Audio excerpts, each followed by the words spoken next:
이제 올해 3월부터 9월까지 이제 7개월 동안 우리 12년도에 이제 사업 계획 내용인데요. 보시면은 근로조건 자율점검의 사업자는 경제단체, 사업주단체, 공인노무사 또는 노무법인 이렇게 되겠습니다. 근로조건 자율점검이라는 게 언제 생겼냐면 현 정부 들어서서 근로조건 자율점검이 생겼습니다. 기억나시겠지만 현 정부에서 처음에 이제 인수한 다음에 비즈니스 프렌들리를 얘기를 했습니다. 그래서 경제단체 중에 한 단체인 경총에서 우리 사업주들 스스로 우리가 점검할 수 있으니 근로감독 좀 나오지 말으라고 요청을 했어요. 그래서 이 근로조건 자율점검이 생겼습니다. 그래서 처음에는 경제 5단체에서 나가게끔 되어 있었어요. 근데 경제 5단체에서 나가서 이제 보려고 하니까 경제 5단체가 특화되어 있는 상태에서는 이제 단체법이나 이런 데서는 여러 가지 지도도 하고 사례를 많이 낼 수 있는데 자율개선하는 법들 보면 이게 전부 다 집단법보다는 개별법 쪽이 많거든요. 근로기준법이나 최저임금법이나 그러다 퇴직금보장법 등등. 그래서 그 법을 제일 많이 하는 사람 누구냐 그래서 이제 공인노무사가 같이 1차 때부터 사업을 같이 했고요. 그 뒤로 경제단체 직원들은 잘 모르는 사람들도 많으니까. 그래서 이제 요즘은 노무사 비율이 한 70%까지 올라갔다가요. 요즘은 또 무슨 노무사와 노동부 이슈 때문에 좀 그러겠지만 어쨌든 경제단체나 공인노무사가 나가서 점검을 하게 되어 있습니다. 이게 이제 올해 근로개선 지원사업 흐름도인데요. 일단은 스폰서업자 선정은 이미 됐습니다. 일단 경제단체, 노무사 이런 사람들에서 됐고요. 그리고 이제 요 단계 하기 전이에요. 사업장이 아직 선정이 안 됐습니다.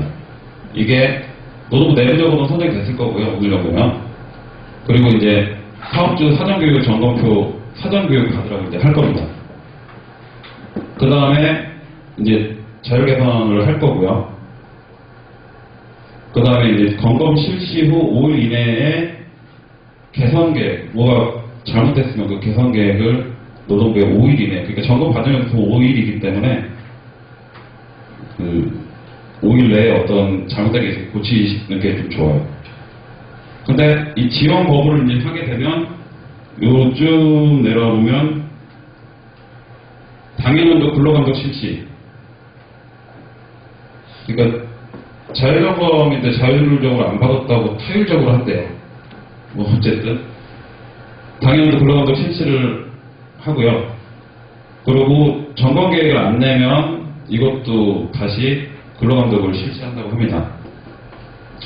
그리고 위반사항이 있는 경우에는 개선계획 이행 및 결과보고를 개선계획 제출서는 60일 이내에 이 사업자라는 건 경제단체나 노무사를 얘기하는 거예요. 그리고 제출을 하면은 지방항사에서 확인을 하고요. 미개선되면은 또 감독 나가고 개선되면 행정 종결을 합니다. 그런데 일부는 다음에도 근로감독도 실시한대요. 자율적으로 했는데 일단 또 일부는 한답니다. 실제로 제가 아는 사업장 같은 경우 3년 내내 나온 적 있어요. 그러니까 자율점검 한번 나가고 감독관 한번 나오고 자율점검 또 나오고. 그 이유가 뭐냐면 아까 제가 5대 취약계층 보여드렸죠. 어쩔 때는 여기 설명드리겠습니다. 이게 올해 지원대상 사업장입니다.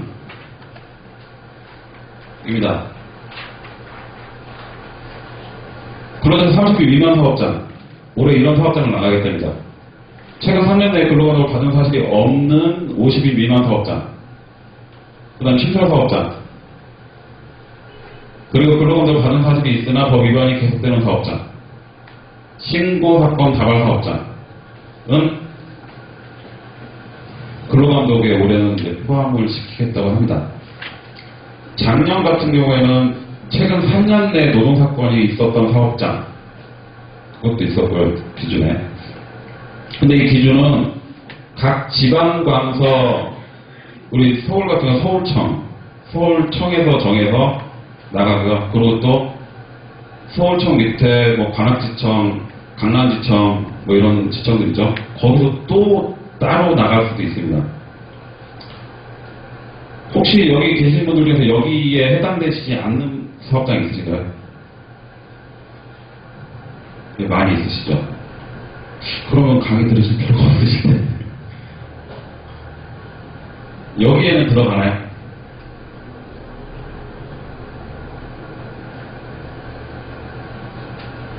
여기 여성 없는 사업장 없잖아요. 그죠? 비정규직 없는 사업장이 좀 드물죠. 그죠? 그러니까 여기 다 계셔서 들으셔야겠네요. 예. 이런 식으로 제가 아까 말씀드린 3번 연서로 나온 사업장도 한 번은 여성이 많다고 나오고요. 한 번은 비정규직이 많다고 나오고 한 번은 그런 식으로 나왔어요. 실제로 다른 감독관들이 나오기도 하고요. 다른 이슈로 또 나옵니다. 그래서 왜 이렇게 자주 나오냐라고 얘기하기도 했는데 제가 결론적인 부분은 나중에 좀 말씀드릴 거고요. 어쨌든 5대 취약계층이 있는 사업장, 그러니까 실은 전체적으로 다 대상이 된다는 얘기예요. 사전 교육 및 점검표를 이제 노동부에서 배포를 할 거고요. 취지 및 절차 방법, 제가 지금 설명드리는 부분들을 다시 한번 설명을 그 사업장에서 할 수가 있을 거고요. 자율계획 목표 달성, 그러니까 사전에 노사 분쟁을 막겠다라는 목표를 일단 표면적으로 있고요. 그리고 이렇게 지원 거부 허위 보고 개선 불이행 시 불이 당해년도 또는 익년도 근로감독 시정 기회 없이 사법 처리 지원 수용 시 이익 최근 1년간만 점검하겠다. 여기다 인사 담당 인사 쪽 업무 보시니까 아시겠지만 법률에 있어서의 소멸시효, 우리 노동법 근로기준법에 보면 임금채권 소멸시효들이 나오잖아요. 그게 다 3년으로 되어 있습니다. 근데 그럼 감독이 나가서 본다는 얘기는 3년치를 다 본다는 얘기예요. 근데 일단은 이렇게 잘 협조하는 사업주들은 최근 1년간만 점검하겠다. 2년 전, 3년 전 건 안 보겠다. 이런 내용도 좀 있습니다. 그래서 이 점검표를 같이 주는 경우가 많습니다. 왜냐하면 이 점검표 자체가 한 40장 좀 넘는데 이거를 한두 시간, 한 두세 시간 정도 만에 보고 나와야 돼요. 그러려면은 그것도 자율점검이잖아요. 자율점검이니까 자유롭게 먼저 보시고 대비할 것은 대비하시는 것도 맞고요. 예. 그래서 사업적인 원활한 점검을 위해서 요청 시 이메일을 통해서 홍보를 해주겠다라고 보통 안내를 해요, 노동사들은. 그래 놓고 이제 준비하는 서류가 이건 교재에 있으시죠? 예. 교재 보시면은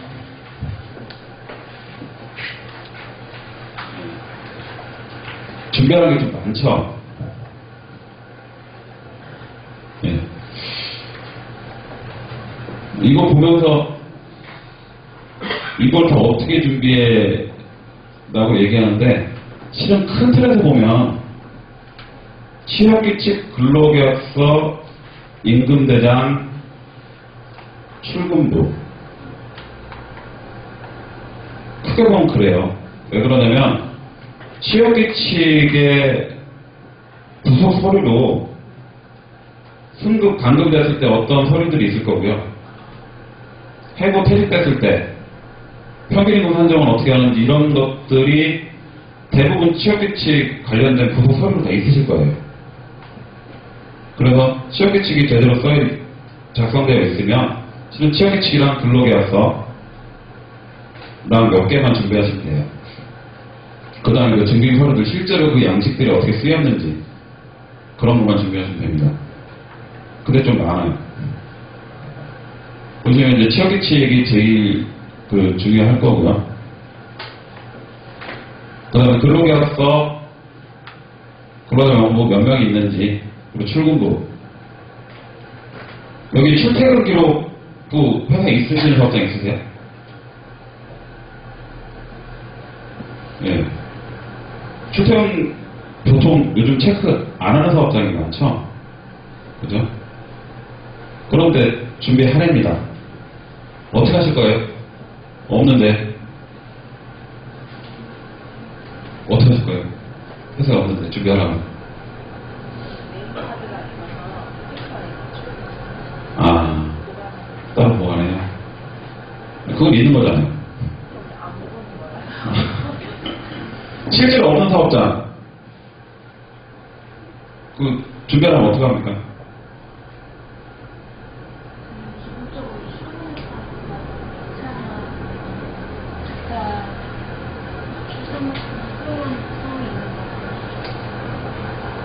예. 오늘 그 강의 제목이 핵심 실무예요. 제가 이제 말씀을 좀 드리면, 없으면 없다고 하세요. 없는 데만 만들면 안 돼요. 없습니다라고 하고, 그렇게 하는 게 맞고요. 출퇴근 기록부 없다고 해서 법률에 적용되지 않습니다. 어쨌든요.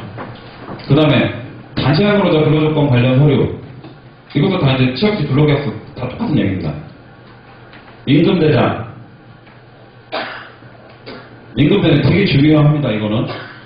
근로시간, 통과임금 산정의 적정 여부 등.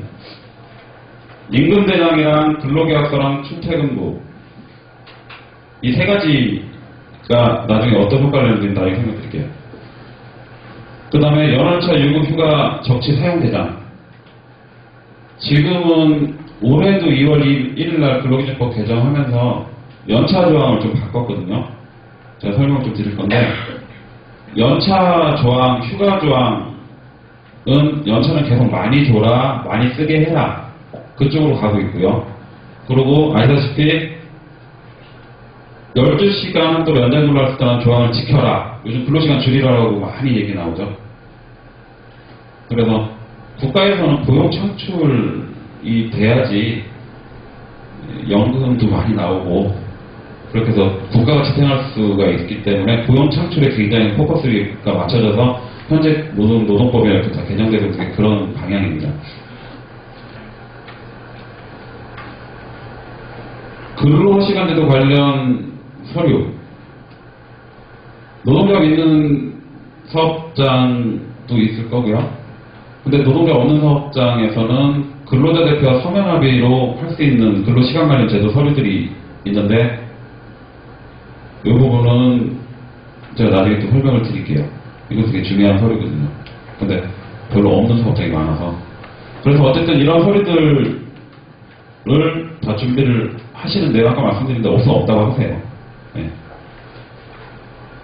그리고 지금 이 부분이 근로기준법 관련 분야. 그렇죠?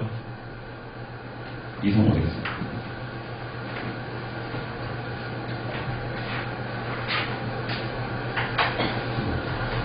그 다음에 남녀관 평등법 관련돼서 있는 것 중에서 중요한 거는 모집과 채용 관련 서류.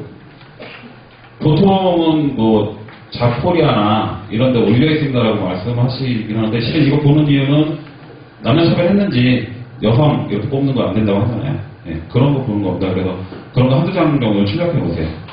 예, 없는 거 없다고 하는 거 맞지만 너무 없다 그러면 그 점검하는 사람 입장에서는 또 딴 생각을 해요. 뭘 이렇게 은폐를 많이 해? 그래서 있는 거 이런 것들은 갖다 보시고요.